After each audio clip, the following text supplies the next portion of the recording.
there was something that you said. You said the word government. And so this brings me to like one more point I think it's important that we make when it comes to helping people understand that what the kingdom is not, so that they can receive what the kingdom is, right? Which we're going to talk about more.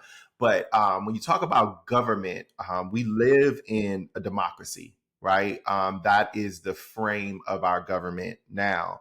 And the kingdom is not a democracy, right? And I think sometimes that can be a barrier because I'm literally thinking about just the conversation right now that's happening in America around Donald Trump. And, we released a clip already about this idea that no kings live here. And this idea of like being a king is considered like a threat to democracy, right? Because of, how people use their authority and how people abuse their authority.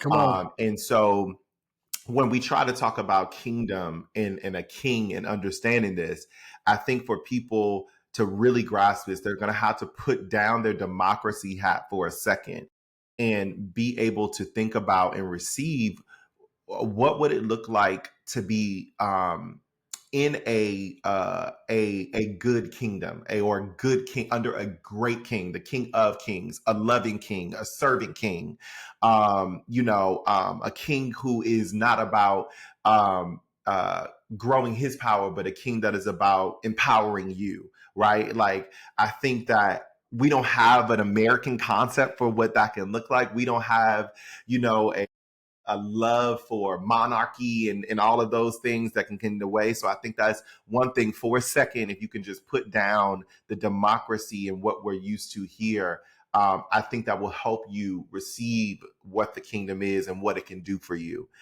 in your life.